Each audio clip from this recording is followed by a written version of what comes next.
el Sistema Único de Habilitación, el estándar de procesos prioritarios. Esta noche nosotros vamos a hablar sobre los consentimientos informados, las implicaciones legales que como prestadores nosotros podemos tener en caso de que tengamos una demanda o una falla en el proceso de consentimiento informado. Entonces, el día de hoy nos acompaña un abogado para tratar el tema, para que nos oriente en el cumplimiento de estos procesos relacionados con el consentimiento informado, el doctor Arlington Cuesta. Buenas noches, doy bienvenido. Buenas noches a todos y a todas. Yo soy Arlington Cuesta Mosquera, como lo acaban de indicar. Yo he propuesto de que esta capacitación... Buenas noches, no los escuché, no sé si me están escuchando.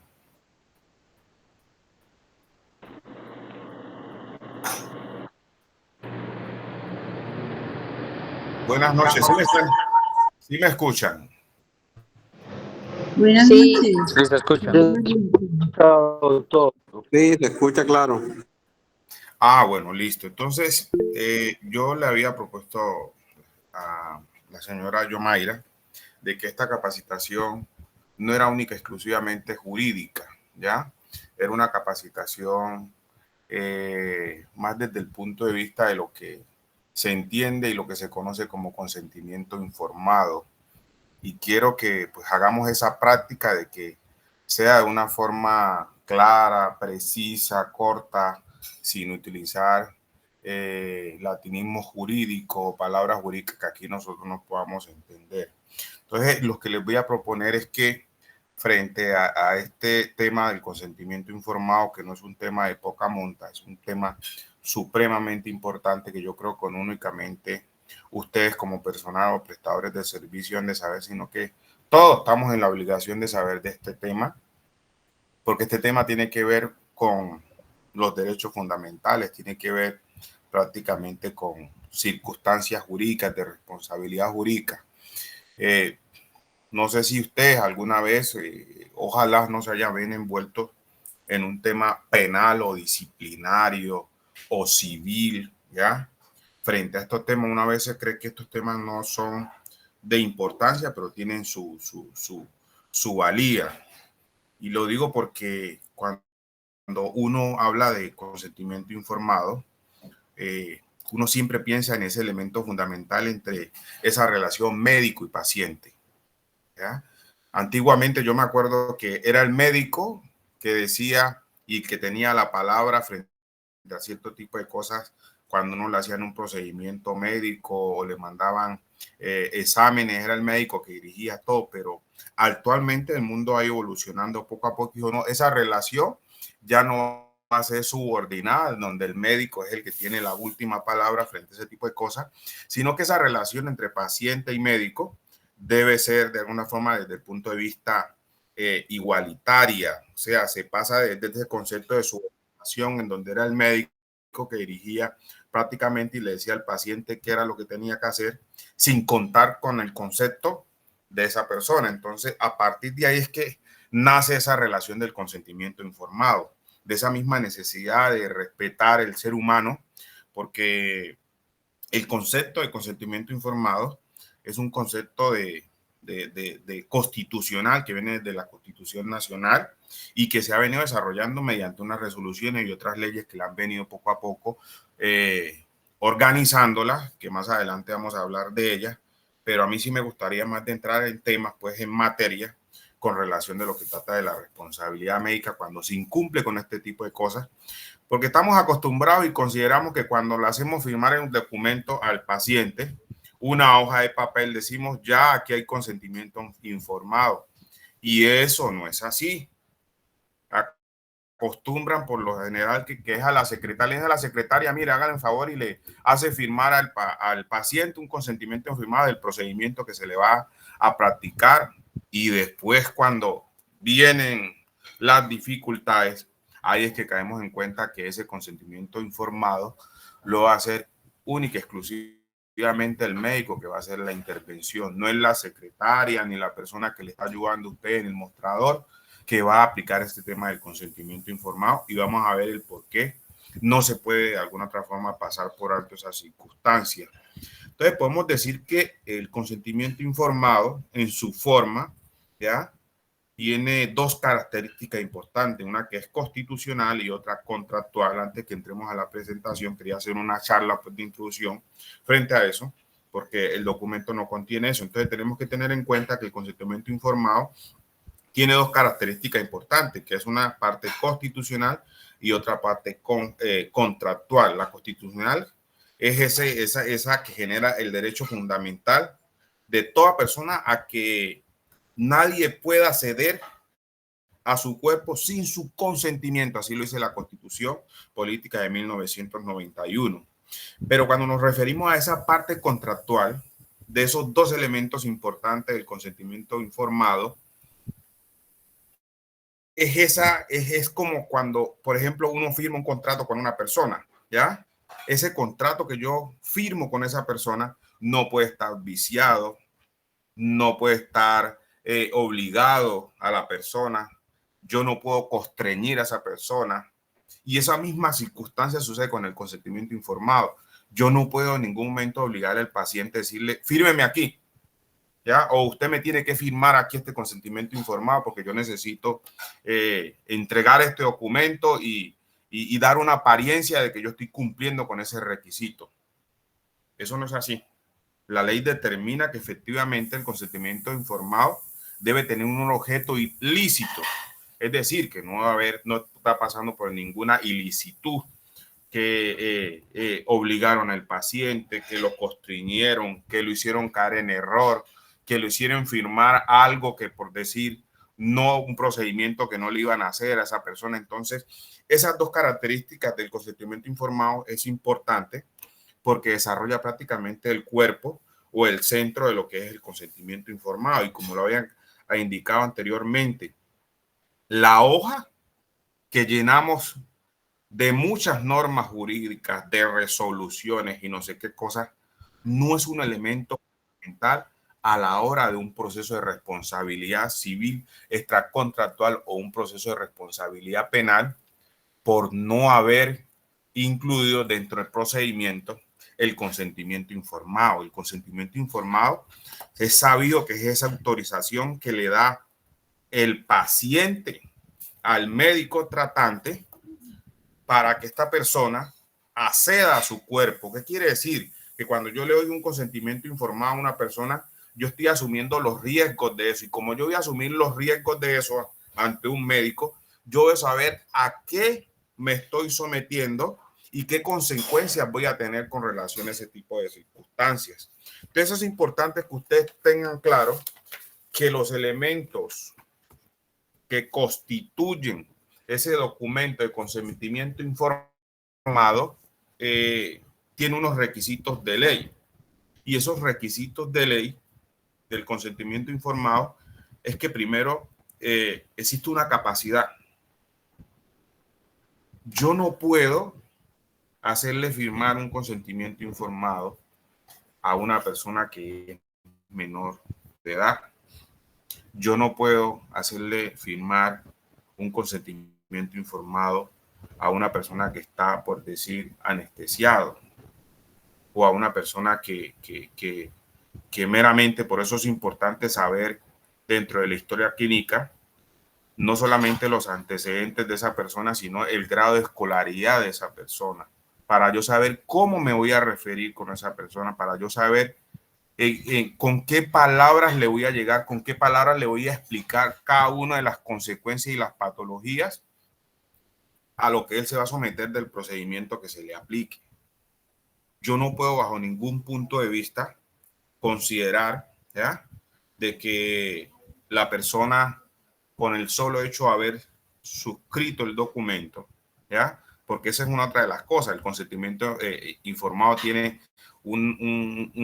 digámoslo así, una característica que puede ser expreso o tácito, ¿ya? La ley no exige que el consentimiento informado se dé por escrito, ¿ya?, pero por legalidad o por tener una mínima prueba para cualquier circunstancia, es necesario que esté el documento, el consentimiento informado por escrito. ahí, bueno, cuando yo estaba haciendo la lectura me surgieron muchas dudas. Por ejemplo, si se trata de una comunidad, una persona de una comunidad indígena, ¿ya? Y que es necesario aplicarse un consentimiento informado, ¿cómo procedo yo ahí? Porque yo diría, ahí hay un vacío jurídico que la única forma es remitirse a otras normas que sí regulan ese tipo de situación. Por ejemplo, buscas un intérprete, una persona que sí entienda y le pueda interpretar cada una de esas cosas, y usted garantizar que esa persona efectivamente entendió y comprendió de qué se trataba el consentimiento informado, y que a pesar de que a pesar que lo entendió, sabe de las consecuencias que va a tener con relación a la práctica que se le va a hacer o la intervención médica que se le va a hacer. Entonces, otra de los requisitos del consentimiento informado es la titularidad, que quien lo vaya a firmar sea la persona a quien se le va a aplicar el procedimiento. No se le puede practicar un consentimiento firmado a un paciente totalmente distinto, o que el documento lo firme otra persona distinta. Tiene que ser el titular de la persona que se le va a hacer el procedimiento. El otro requisito es el tiempo. Yo no puedo que posteriormente yo intervenga, por decir, quirúrgicamente, o le aplico una anestesia a un paciente. Ahora sí, cuando yo termino el procedimiento médico, ahora sí, venga, firme el consentimiento firmado. No lo puedo hacer. Eso es ilegal. Ahí no hay consentimiento informado.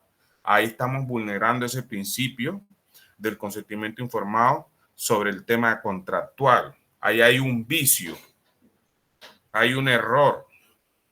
Yo estoy dando dando una apariencia distinta de la realidad de las cosas. El otro es, la otra característica, ese es el derecho. Habíamos hablado de la capacidad, de la titularidad, el tiempo, y este cuarto es el derecho que tiene esa persona a ser informada, ¿ya? De manera clara y precisa de lo que es el consentimiento informado. Resulta y pasa que se le hizo una intervención en su cuerpo a cualquier persona, ¿ya? Una mujer, un hombre, pero sin consentimiento informado. Sucedió que a raíz de esa intervención a ese paciente se vio inmerso en una circunstancia crítica de su salud, que se puede ver al borde de la muerte. Podemos llamarlo, yo no soy médico, pero podemos llamar, por decir, una operación normalmente que se le practicó a una persona. Esa persona fallece, ¿verdad? Pero si yo como médico o como empresa prestadora de salud no tenía el consentimiento informado de esa persona, yo respondo por un delito en el Código Penal que se llama lesiones personales, porque yo a esa persona no le avisé de las consecuencias que iba a tener a partir de la práctica o la intervención que se le impuso a esta persona. Entonces, por ese lado, en lo penal. En lo civil, ¿a qué me puedo yo abocado? A un tema de responsabilidad civil extracontractual. ¿Por qué? Porque la familia va a reclamar, la persona va a reclamar jurídicamente, va a demandar, porque va a considerar que esa intervención médica o quirúrgica, como la queramos llamar, le generó, por decir, una pérdida de la capacidad laboral, ¿ya? O le afectó, lo lesionó de manera permanente, de manera transitoria. Ahí me voy a ver yo afectado económicamente, porque cuando hablamos de temas de responsabilidad civil extracontractual, ¿ya? Es para pagar, es para responsabilizar, para indemnizar por unos daños causados, por unos perjuicios relacionados. Y esos perjuicios se generan a partir de que yo no tengo previamente determinado que cuando voy a prestar el servicio de salud, en el caso de ustedes, debo tener sí o sí un consentimiento informado de esa persona, pero no es únicamente la hoja, como le hemos dicho, el documento donde la persona firma, sino la garantía de que a esa persona se le informó de las consecuencias de lo que se le iba a hacer y en qué condiciones iba a estar esa persona posterior a esa intervención médica. Entonces, esa misma consecuencia de responsabilidad penal y disciplinaria y penal y civil les da a ustedes también la disciplinaria. En el caso de, por ejemplo, de los odontólogos, ¿ya? El Tribunal de Ética Médica no va a perdonar. Y no la va a perdonar porque el consentimiento informado es un derecho fundamental que viene protegido por la Constitución Nacional. Aquí se responde por lesiones personales, aquí se responde por homicidio, ¿ya? Aquí se responde indemnizando por responsabilidad civil extracontractual, por no tener claro en su momento, cuando yo iba a intervenir a una persona en el tema de su salud, de su cuerpo, y no contar con la autorización de esa persona. Entonces, a grandes rasgos, el consentimiento informado no es un elemento de poca monta, es una cosa supremamente importante que muchas veces no le paramos bola o no le ponemos atención. Pero cuando nos vemos inmersos en un tema de responsabilidad civil extracontractual o en un tema penal o en un tema disciplinario, ahí sí vienen los ayayay y discúlpenme la expresión, ¿ya? Porque consideramos que únicamente nos elaboran, vamos ante un abogado que nos elabora un documento bonitísimo con todas las reglas jurídicas y con todas las normas, pero cuando esa persona va ante un juez y es verificado por un perito, se da cuenta que esa persona no tuvo a su alcance de entrevistarse con el mismo médico que le iba a practicar la intervención médica y efectivamente no sabía de las consecuencias que estaba pasando. De todas maneras, yo le voy a dar paso a la señora Yomaira para que ella, desde el punto de vista de la salud, haga más profundaciones sobre estos temas, pero sí me gustaría saber si alguno de ustedes tiene alguna pregunta o duda frente dicho. Doc, sí, vamos a dejar las preguntas al final y vamos a darle paso como al ampliar un poco los conceptos que usted nos acaba de dar para que hagamos el cierre ya con las preguntas y aclaremos las dudas de cada uno de los participantes. Está en la lista de espera la doctora Angie, creo que fue que levantó la mano. Apenas tenemos el tema inicial y damos la participación para que pueda hacer la pregunta. ¿No? Entonces, continuando con la información que nos daba el doctor desde la parte de donde nos hacía todo el abordaje de consentimiento sobre consentimiento informado. Entonces vamos nosotros a darle la continuidad desde el tema del enfoque de salud. Es un consentimiento informado. La resolución 1995 y el paquete instruccional derivado de las buenas prácticas para la seguridad de los pacientes establece o define el consentimiento informado como un procedimiento en el cual nosotros informamos a un paciente respecto a todos los alcances del procedimiento que se le va a realizar. Todos los procesos que nosotros vamos a realizarle al paciente durante una intervención quirúrgica o una valoración que le permite a este paciente decidir si acepta o rechaza la alternativa que ustedes como profesionales están proponiéndole para intervenir su estado de salud. El doc ahora nos decía que el consentimiento informado, la normatividad no exigía que fuera un documento escrito. Está bien, pero ¿qué pasa? Él también nos explicaba que en el tema de evidenciar que nosotros sí realizamos una actividad, nosotros debemos de tener este consentimiento por escrito. hay unas pautas y unos lineamientos que nosotros ya hemos tratado específica que contiene todo consentimiento informado. Vamos posteriormente a revisarlas cuáles son. ¿Cuáles son los elementos mínimos que nosotros debemos de tener de los consentimientos informados? ¿Qué debe contener un consentimiento informado? Los elementos del consentimiento informado son la voluntariedad. Es lo mismo que nos decía el doc.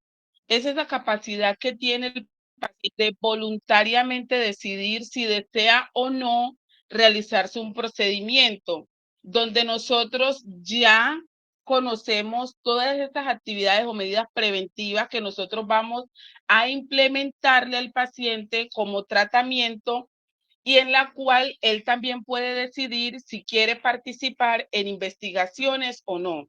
El consentimiento informado nunca puede ser coaccionado, es algo voluntario. Todo paciente tiene derecho a decidir si desea o no realizarse una intervención.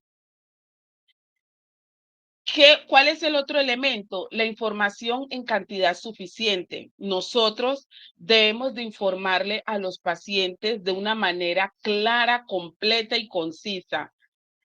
¿Cuáles son los riesgos, los beneficios, las alternativas de tratamiento, las consecuencias que le puede pasar si decide no realizarse el procedimiento?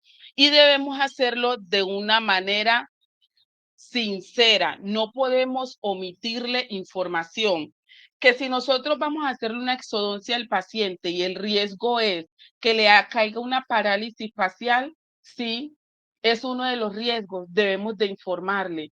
Ya él, si se hace o no el procedimiento, pero nosotros, ¿qué hacemos? Cumplimos con decirle qué le puede pasar.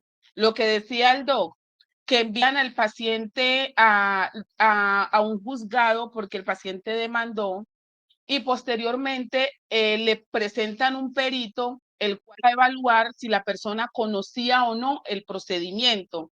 Si nosotros no le informamos de manera completa, clara y concisa al paciente todo lo que le podía suceder, lo más probable es que allí nosotros estemos un poco perdidos. Información con calidad suficiente, muy similar a lo anterior. Nosotros tenemos que darle una información entendible de acuerdo al nivel intelectual y cultural de cada paciente. Nosotros, entre personal de la salud, probablemente nos entendemos en algunas cosas, pero nosotros en el procedimiento, por ejemplo, de exodoncia, es que le vamos a realizar una extracción del diente que le puede ocasionar una alveolitis si usted no se cuida. Si no es odontólogo, no es auxiliar de odontología, muy probablemente no va a saber qué es una alveolitis. Que yo le voy a dar una dilatación de la pupila que posteriormente usted puede tener una fotofobia. Si la persona no es estudiada, muy probablemente queda en las mismas, no tendrá ni idea de lo que le hablaron. Contrario es cuando nosotros le decimos, señor, usted tiene en el ojo algo que se llama pupila, le vamos a aplicar un líquido, esa pupila es la que le permite hacer esto, esto y esto en la visión. Le vamos a aplicar un líquido, usted va a ver borroso, es decir, que va a ver como nublado, como cuando uno tiene nubes, no, probablemente se va a marear, no le vamos a decir que probablemente va a presentar una lipotimia porque sabemos que probablemente no le va a entender o no va a comprender. Y esta es una de las características o los elementos que nosotros debemos de tener en cuenta y que muy comúnmente se falla a la hora de elaborar un consentimiento informado. La competencia se define como la capacidad del paciente para comprender toda la información que nosotros le estamos dando, súper importante. Había algo que el don nos decía ahora y era los consentimientos informados en atención diferencial. Nosotros desde el tema de salud con la 3100 estamos trabajándole fuerte a la atención diferencial. ¿Qué quiere decir esto? Que nosotros, si viene un indígena, si viene una persona que tiene una discapacidad cognitiva, debemos de tener alternativas para garantizar de que ese consentimiento sea firmado por una persona, un representante legal o un tutor, que pueda dar validez a ese formato que nosotros vamos a diligenciar. Entonces, por eso las personas deben de ser competentes, deben de tener la capacidad, la competencia para firmar un documento legal. En este caso sería un consentimiento informado. ¿Cuál es el procedimiento del consentimiento informado? El procedimiento para la obtención del consentimiento informado es específico para cada prestador. Cada prestador define cómo va a ser el proceso para él garantizar la información, la comprensión del consentimiento, la firma del paciente, el archivo del consentimiento y posteriormente nosotros la socialización o la manera como nosotros vamos a estandarizar en el consultorio el cumplimiento de todo esto. Eso es particular por cada uno de los prestadores. ¿Qué es lo que sí se vuelve general? Lo general de los consentimientos informados, que todos deben de estar escritos en términos sencillos con unas frases cortas. En lo posible, con todo esto de atención diferencial, sugieren que nosotros le incluyamos dibujos, si es posible. Por ejemplo, nosotros que tengamos una persona con limitaciones cognitivas, un menor de edad, que nosotros podamos decirle o describirle en el consentimiento a alguna persona que no sepa leer ni escribir, entonces nosotros mediante dibujo le vamos a explicar cuáles son los riesgos, los beneficios, las alternativas de tratamiento para el procedimiento que le vamos a realizar. ¿Cuál es el contenido mínimo que debe tener el consentimiento informado? Lo primero es que todos los consentimientos deben de tener la descripción de lo que nosotros le vamos a realizar a los pacientes. Debemos decirle cuál es el objetivo del procedimiento, cuáles son esos beneficios que espera obtener el paciente si se realiza el procedimiento, cuáles serían los riesgos más frecuentes que se presentan cuando se realiza este procedimiento y adicional, cuáles serían esos riesgos graves a los cuales está expuesto el paciente, cuáles son esas alternativas de tratamiento que nosotros tenemos disponible para el procedimiento que vamos a realizar, cuáles son las consecuencias o los riesgos a los cuales se expone el paciente si decide no acceder al tratamiento. Y adicional, ¿qué se hace o qué hace el paciente si en un momento dado decide no aceptar el procedimiento o no continuar con el procedimiento? Es algo que se llama revocabilidad. Es decir, yo como paciente tengo el derecho de decidir si continúo o no con un tratamiento. Y yo debo de estar informado por mi médico tratante que en cualquier momento puede haber una revocabilidad. Vamos entonces a hacer una revisión de un caso práctico que revisamos, sucedió aquí en Colombia con respecto a la atención de un paciente.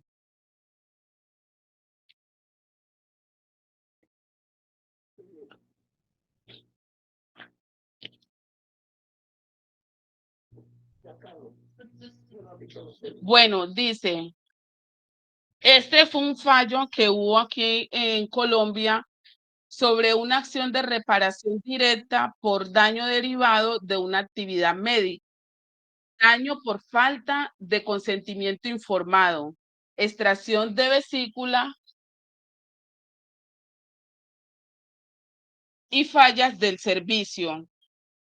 Dice que el señor Diomedes Perdomo Rojas ingresó al servicio de urgencias para recibir atención médica por presentar un cuadro de absceso hepático, pero no recibió la atención adecuada. Esta situación ocasionó que un estado de salud empeorara, que su estado de salud empeorara y que debiera ser internado en más oportunidades por la misma sintomatología.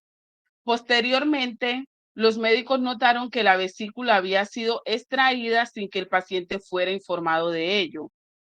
Claro para la sala que el doctor se le causó un daño que no estaba en el deber de soportar, pues se presentó un total desconocimiento por la lex artis, esto es la práctica médica, y los deberes impuestos a los galenos e instituciones para ofrecer a los usuarios en un servicio óptimo, que propende la atención inicial, el correcto y oportuno diagnóstico y el tratamiento de la patología y observancia de los protocolos dispuestos para la atención integral de los pacientes. Hubo dilataciones injustificadas en el manejo de su cuadro médico, dilataciones que prolongaron la sintomatología y agonía de una persona, de una penosa enfermedad, que aquejaba la salud y la integridad del señor Diomedes Perdomo. De igual forma, quedó demostrado que al paciente le fue extirpada su vesícula sin que en la historia clínica se hiciera algún tipo de anotación de la necesidad del procedimiento, así como tampoco se surtió el procedimiento antes de obtener su consentimiento informado. Imagínense qué tan grave fue este caso donde un juzgado falló a favor del paciente. Por muy sencillo, doctores auxiliares de odontología, ustedes son un apoyo, optómetras, auxiliares de la sala de espera, que también son un apoyo, para que si se le olvida al médico recordarle al paciente del consentimiento informado, ustedes le pregunten, doctor, por favor, me entrega el consentimiento informado de este paciente. Es una responsabilidad de todos los que trabajamos en la institución, en el consultorio, garantizar que los procesos se cumplan. Que si ustedes van a realizarle exodoncia de todos los dientes al paciente, díganle que no va a poder comer si no se pone una caja. Eso lo debe saber el paciente y no que el día más tarde regrese donde ustedes porque es que no tiene un solo diente y no ha podido comer. ¿Por qué? Porque no le explicaron que para volver a comer carne tenía que ponerse otra caja. Tengo una perrera aquí al lado más buena. Les pido excusa. Bueno, importante que ustedes notifiquen, le expliquen al paciente, el paciente les confirme que la información recibida les quedó clara. Si tienen dudas, explíquenle al paciente las veces que sea necesario hasta que la duda quede resuelta y déjenlo escrito en la historia clínica. Aparte de firmar el consentimiento informado, en la historia clínica también escriban que ustedes le informan al paciente, el paciente manifiesta entender, comprender y acepta realizarse el procedimiento.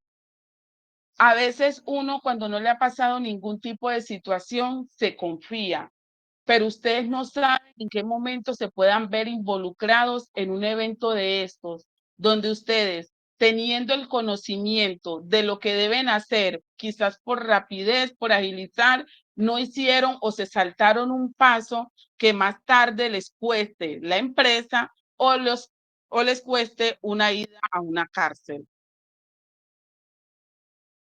Las actualizaciones legales, el DOC ahora se las comentaba. Sabemos que la resolución 1995 en 1999 es la resolución que reglamenta el uso de la historia clínica en el territorio nacional y reglamenta el uso de los anexos. Dentro de los anexos de las historias clínicas tenemos los consentimientos informados, que son parte del soporte de todo el proceso de atención.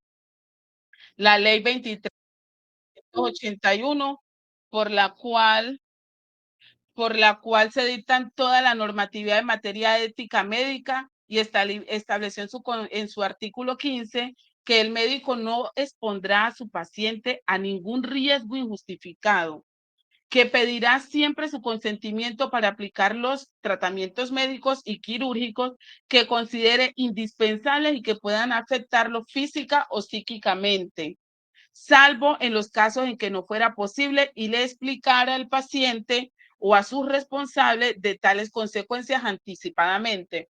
Muy poco en el área de consulta externa se evidencian o se manejan casos donde prime la vida del paciente antes que el consentimiento informado. Por ejemplo, un paciente que llega a un servicio de urgencias con herida en abdomen. En ese momento, para nosotros, prima la vida del paciente. En ese momento, nosotros no firmamos un consentimiento informado. pero lo soportamos en la historia clínica del por qué nosotros en el momento no hicimos esa firma.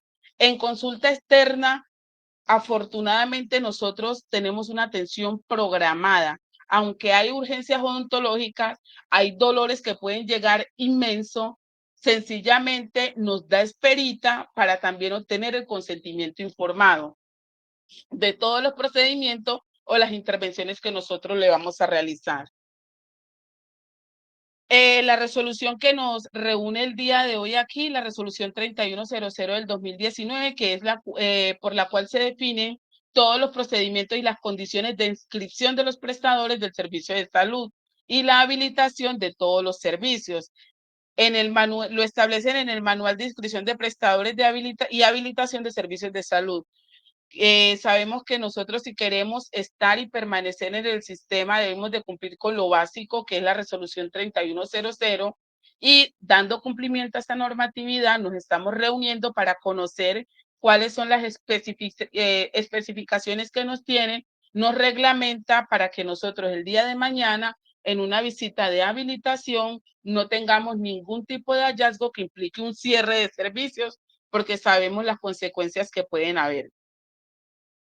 ¿Cuáles son esas prácticas seguras que nosotros podemos implementar para garantizar esa seguridad del paciente durante la atención relacionada con el consentimiento informado? Nos decía diligenciar en el momento adecuado, diligenciarlo en el momento adecuado, con la suficiente anterioridad.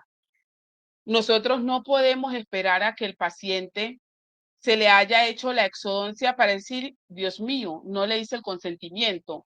Le hicimos la dilatación pupilar para decir, Dios mío, no firmó el consentimiento. Señor Pepito, usted es tan amable y me firma el consentimiento.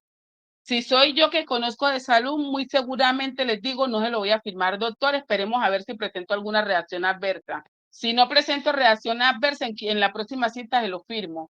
Pero si presento una reacción, nos vemos en el juzgado. Si es una persona problemática, lo más seguro es que le salga con eso, ¿cierto? Si es una persona que no sabe qué es ese documento, para qué sirve, lo más probable es que sí se lo firme. Pero nosotros no podemos quedar expuestos a que si el paciente quiere o no quiere hacer algo. Diligenciemos el consentimiento informado. El paciente llega. Yo a veces, ¿qué les digo a ustedes? El paciente llega.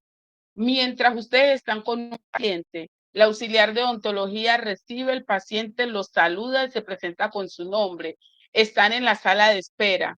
Ese tiempo, para que lo aprovechemos, ¿qué hace el auxiliar? Entréguele el formatico de consentimiento informado, porque ya tuvo una cita previa donde ya se definió cuál era el procedimiento que se iba a realizar. Entréguele el formatico del consentimiento informado. Señor Pepito Pérez, por favor, lee el consentimiento informado del procedimiento que le van a realizar. ¿Qué es un consentimiento informado? Es un documento donde nosotros le explicamos a usted cuáles son los riesgos, los beneficios, las alternativas, las consecuencias del procedimiento que nosotros le vamos a realizar. Apenas entre a valoración con el doctor le va a ampliar los conceptos, le va a aclarar todas las dudas que usted tenga. Si el paciente no sabe leer, la responsabilidad ya le queda al doctor. Cuando entre el paciente al consultorio, sabrá que se va a demorar un poquito más en atender a este paciente para garantizar que ese consentimiento informado estuvo diligenciado de la mejor manera. Hacerlo en un lugar adecuado. Nosotros no podemos explicarle un consentimiento informado al paciente, nosotros de pie en la sala de espera y el paciente de pie en la sala de espera, porque todos andamos de afán. Debe estar en unas condiciones óptimas donde el paciente se exprese, tenga la libertad de expresarse, de manifestar sus dudas. Como mínimo el paciente va a estar sentado, yo también voy a estar sentada y voy a explicarle. No en la sala de espera ni en la cafetería donde todo el mundo habla, donde uno no puede escuchar o donde todo el mundo nos interrumpe. Es una relación paciente-médico y yo le voy a explicar, él me va a comprender, yo le voy a aclarar las dudas y él va a quedar con todas sus dudas resueltas y yo voy a registrar en la historia clínica todo el proceso que hice. Hacerlo con una persona adecuada. ¿Qué quiere decir esto? Que nosotros no podemos delegar la responsabilidad de explicarle el consentimiento informado al paciente, el auxiliar del consultorio. No es la auxiliar de la sala de espera, no es la auxiliar que nos ayuda con los aseos del consultorio, porque sabe que quien conoce en realidad todos los riesgos, los beneficios, las definiciones de lo que se le va a realizar al paciente es el profesional. Nadie más conoce todos esos riesgos. El profesional debe de informar, el profesional debe de notificarle al paciente, explicarle de manera clara, esclarecer sus dudas y dudas, hacerlo las veces que sea necesario hasta que el paciente manifieste haber comprendido.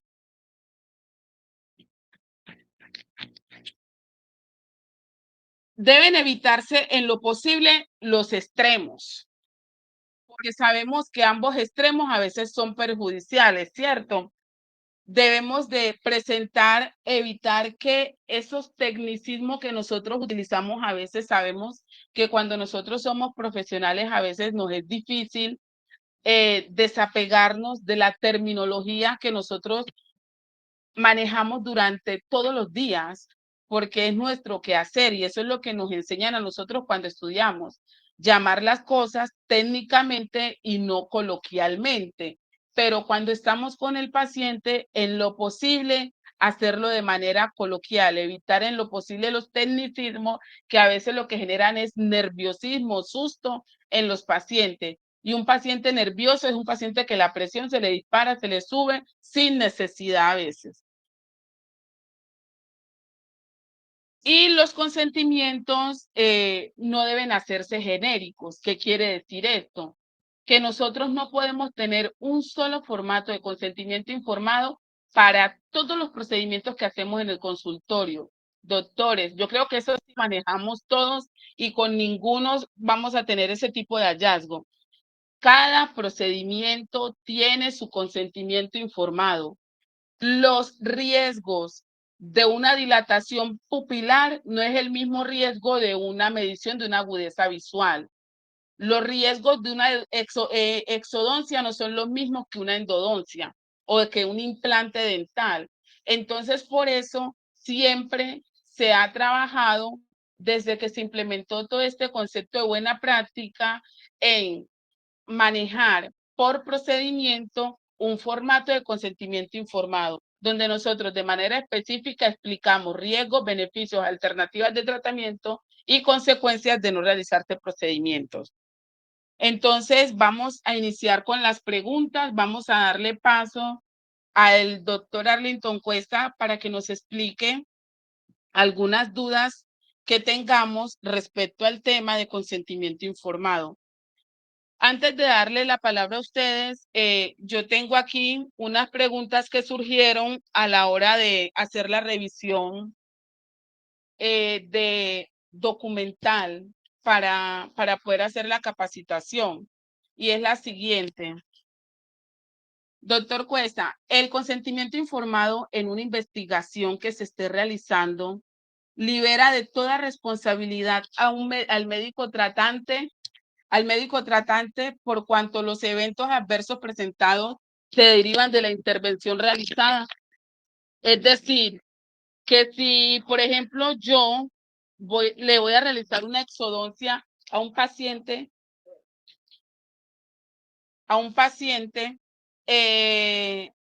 yo le hago firmar el consentimiento informado. Mi consentimiento informado contiene todos los documentos de ley, pero el paciente dice que a raíz del procedimiento presentó una complicación. Yo, con ese formato ya diligenciado, quedo exento de cualquier responsabilidad en una investigación.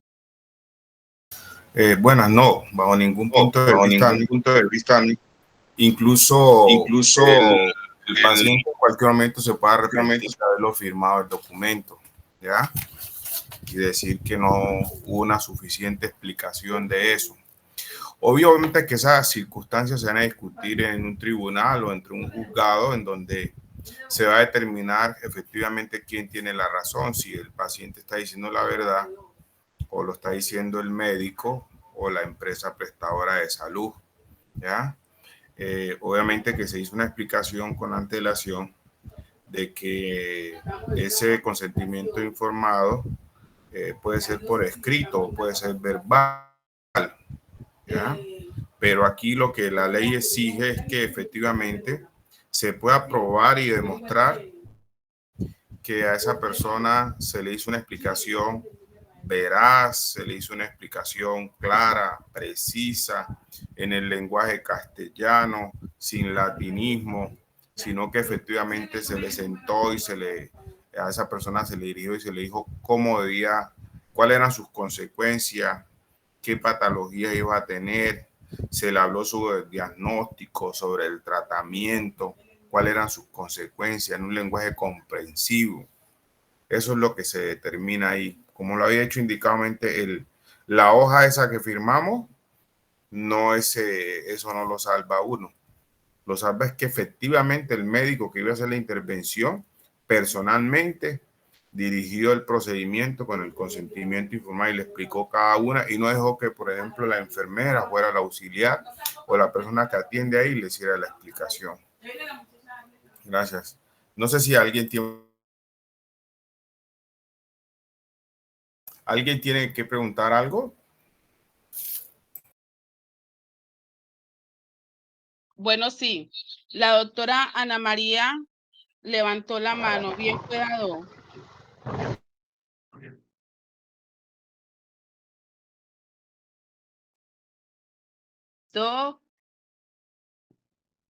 Ana María.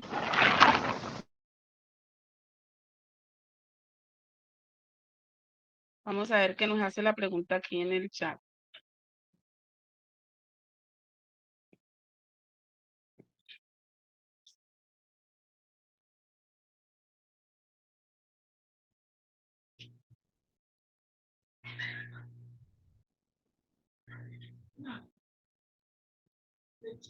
Hasta luego. Bueno, la do pregunta que si algo sucediera, ¿quién aboga por la palabra nuestra de que efectivamente sí dimos toda la información, a pesar de que el paciente diga lo contrario? Por ejemplo, en un caso de un juicio civil extraconstitucional, todo se somete a prueba. ¿Ya? Se somete a interrogatorio, contrainterrogatorio. Es un proceso normal, común y corriente. Y dentro de la especialidad hay áreas especiales que tienen la capacidad para determinar si efectivamente la persona si está mintiendo, está diciendo la verdad, cosas.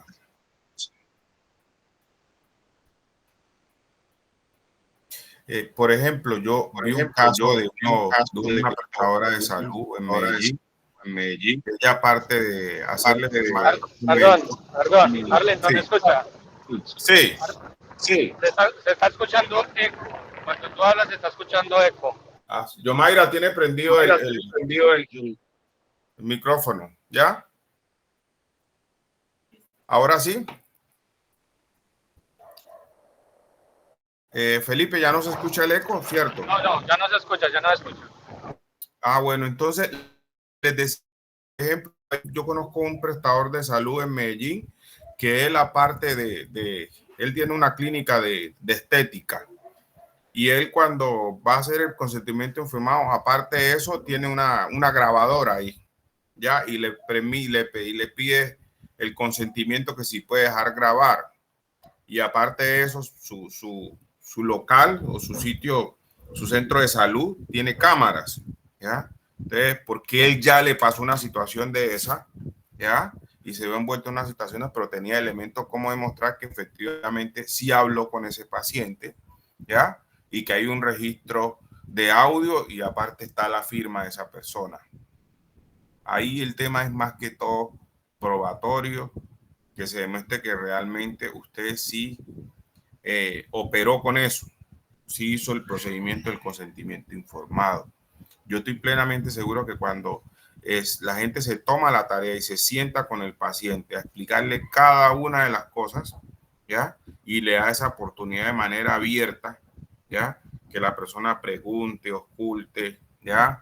Y si le dice, y si usted se siente muy mal, me llama, tiene que ir ante un médico, ¿ya? Porque sucede que por ejemplo, en un procedimiento de odontología, que se le hinchó la cara, usted tiene que volver a vacar del odontólogo, ya tiene que ir ante un médico.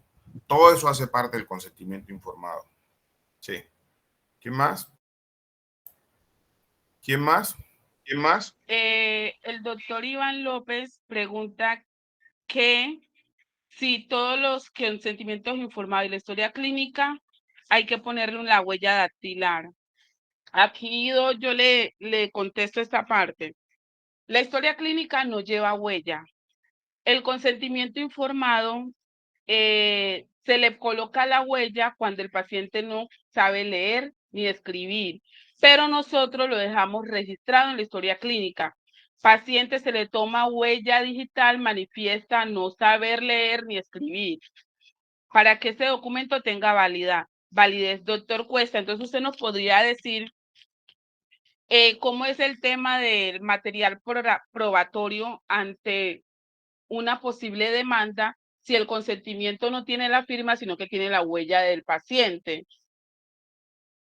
Bueno, la huella dactilar pues sirve como elemento de probar que corresponde a esa persona, ¿ya?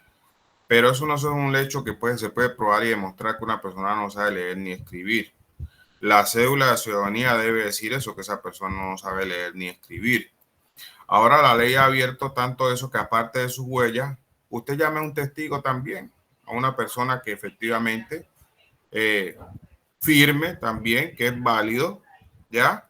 Y que conoció y tenía parte que conoció del procedimiento que se estaba haciendo, porque no única exclusivamente con la huella de la persona es la prueba. La cédula de ciudadanía dice si esa persona sabe leer o no escribir cuando va a sacar por primera vez su cédula de ciudadanía. Entonces hay que tener mucho cuidado ahí, pedirle la fotocopia de la cédula. Mire que efectivamente sí tiene una cédula, pero la tiene firmada únicamente con la huella y dice no firma, ya que no sabe leer ni escribir. O sea que hay que tener claro ahí con eso, que no es únicamente la huella, sino que también pedimos la fotocopia de la cédula de esa persona, porque en la fotocopia de la cédula de esa persona dice que no sabe leer ni escribir, ¿ya? Entonces, ahí partimos de ese consentimiento expreso o tácito de la persona. Felipe tenía la mano levantada. ¿Alguna pregunta?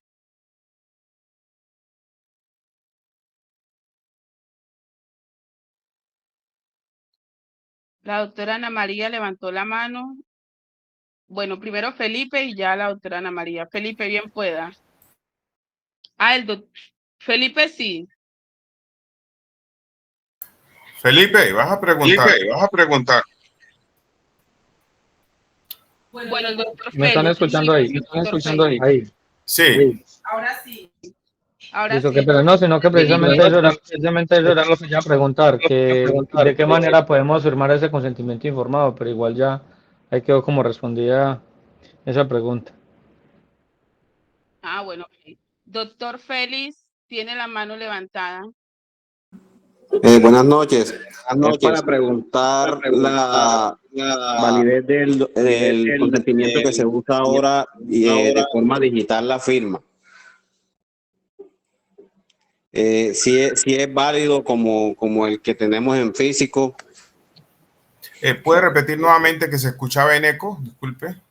Que si el consentimiento que en algunas partes se está usando ahora, que es con la firma digital, es igual de válido que el que está en físico. Sí, es que el consentimiento informado tiene esa característica que puede ser escrito o verbal. Recordemos eso, que lo tengamos claro, puede ser escrito o verbal. O sea que no hay una excepción frente al tema de que se suscriba de manera digital, porque en efecto el Estado colombiano ha reglamentado la práctica de las actividades y procedimientos.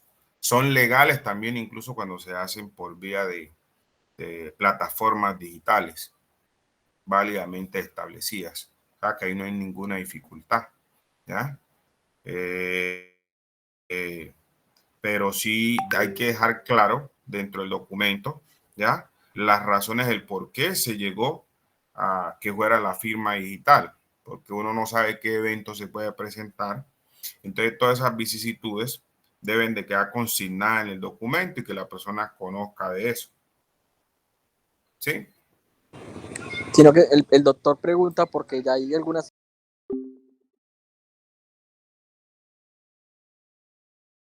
Menos un mes y medio, ante la Secretaría Departamental de Salud de Antioquia, en la cual les hice la consulta sobre la firma digital, debido a que ninguna normatividad lo prohíbe, ni la resolución 1995, ni la 3100 prohíbe el uso de firmas digitales para la elaboración de consentimiento informado.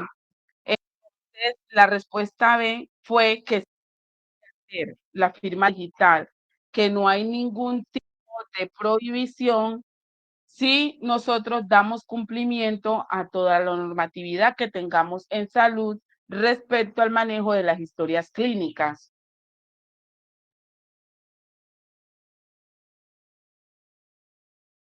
Allí quedó aclarada la duda. Sí, señora. Ah, perfecto. La doctora Ana María Piedrahita estaba haciendo una consulta también.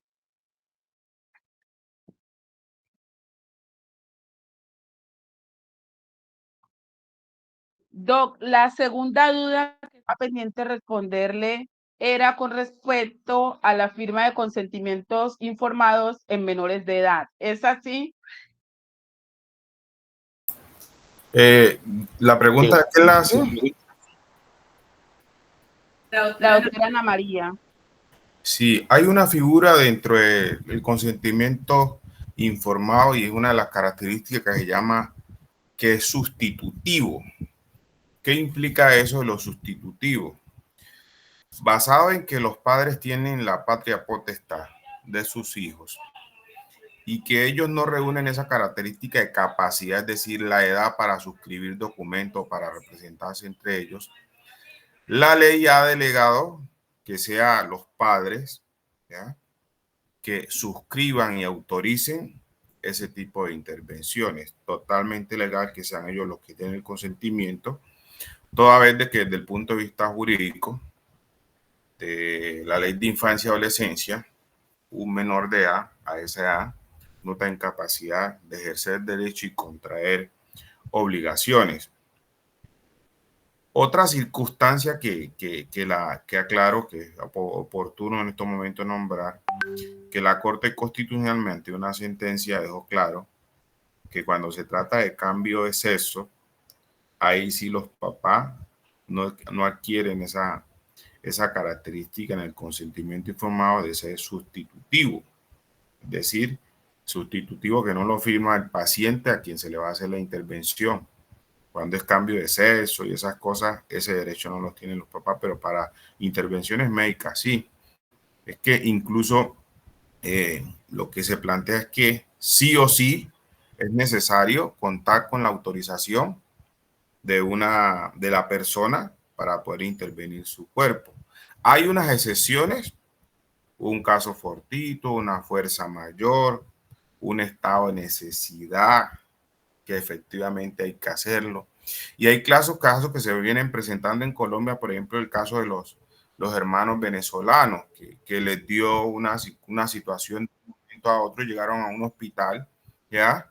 Entonces uno se pregunta también cómo opera ahí el tema del consentimiento informado a veces frente a ese tipo de cosas. La ley dice, no, hay que hacerlo, ¿ya? Hay que hacerlo frente a un prestador de salud, hasta tanto, porque primero está el derecho a la vida. Entonces, frente a cuando se trata de un menor, consentimiento informado adquiere esa característica de ser sustitutivo. Y sustitutivo es que el papá que tiene la patria potestad o quien tiene la representación de ese menor, en nombre de él firma el documento. Gracias, Do. Y para también apuntar algo ahí en lo que dice el doctor, ustedes en la parte inferior del consentimiento tienen varios renglones para firma. Cuando se trata la firma de menores de edad, ustedes deben firmar o el tutor debe firmar donde dice disentimiento. Donde dice disentimiento es que firma el tutor. En la parte de arriba, que creo que es el primer ítem, que es donde dice firma del profesional y firma del paciente. Ahí firma solamente cuando el paciente está en las condiciones mentales, físicas, emocionales, cumple con la normativa que hemos hablado hoy para firmar el consentimiento informado.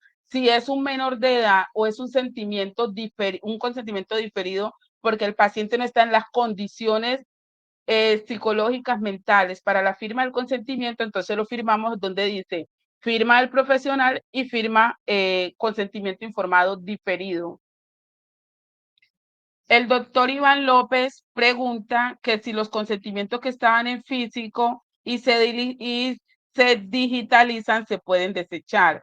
No, doctor, no podemos desecharlo. Debemos de custodiarlos de acuerdo a los tiempos de retención que nos habla la resolución, esta es la 599, 566.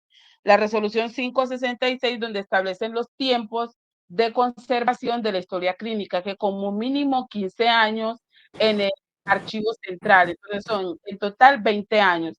15 años después de que nosotros firmamos, porque este es un anexo de la historia clínica, lo hemos de conservar. Pero, Yomaira, qué pena, pero él está cambiando su y desechando o eliminando la que ya era física. Pero no es el documento original, ¿sí me hago entender? El documento original, ese documento físico que es el anexo, tú no lo puedes descartar, sino dentro de 15 años, 20 años en total.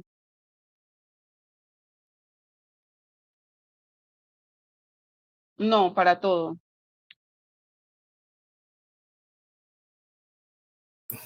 Yo quería apuntar también un poquito ahí frente a ese tema,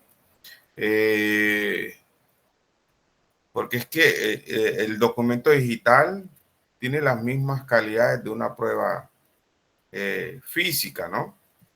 ¿Ya? Yo creería que ahí habría que mirar la norma jurídica, ¿ya? Frente a esa circunstancia, porque puede ser que esa norma que establece entre los 15 y 20 años, exija ese requisito que el documento debe estar de manera física, pero ahorita con las nuevas normas y TIC, creería yo que en un principio, ya, por tema de salvaguardar documentos, que no se vayan a destruir y conservarlos ahí con más tiempo, porque puede ser que dentro de un sitio se puedan deteriorar y su conservación se mantiene más de manera digital, quería yo que es permitido, pero sí había que analizar ese tema. Yo me comprometo a mirarlo y cuando tenga un concepto más claro frente a eso, se los envío.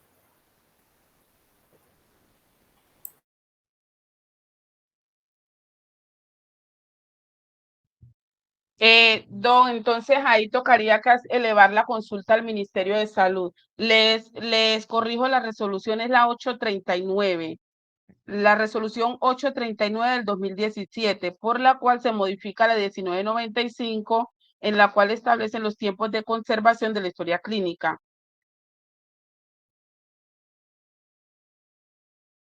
Esa consulta también la había hecho yo hace ya varios añitos y esa fue la respuesta, pero lo podemos volver a verificar con el ministerio a ver qué nos pueden orientar al respecto. Que los años de conservación sí son bastante. Sí, y preguntar, pero porque la duda es, pasarla digital todavía sigue siendo conservación, pues porque todavía está la historia. Si pues se destruye la física pero se deja la virtual, también se podría llamar conservación. Lo que pasa es que cuando tú ya le haces un cambio a un documento, ya no es el documento original, independientemente de que lo estés digitalizando, ya deja de ser documento original. Entonces, tocaría que la resolución nos diga que nosotros, si digitalizamos una historia clínica, ya podemos hacer destrucción del documento y la conservación del mismo. Entonces, vamos a hacer la consulta, a ver qué nos dicen. Listo, muchas gracias. El doctor Iván López levantó la mano. El documento seguiría siendo original toda vez que simplemente se está haciendo una copia del mismo. Es como cuando uno va a una notaría y pide una copia de una escritura o algo, sigue siendo un documento legal válido. Pues ahí yo sí pienso que vale la pena hacer la consulta porque el documento originalmente no se está modificando en su contenido. Yo estoy de acuerdo con usted, ¿verdad?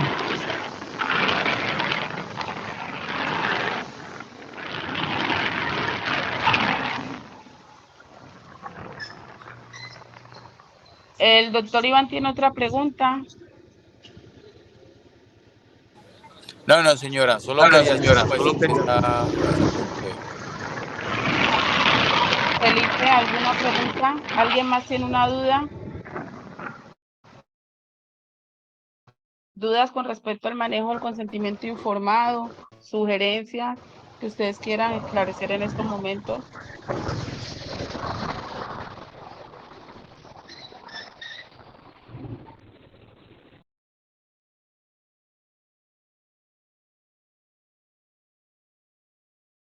Bueno, si no hay dudas al respecto, darles las gracias a todos por esta participación en capacitación sobre consentimiento informado.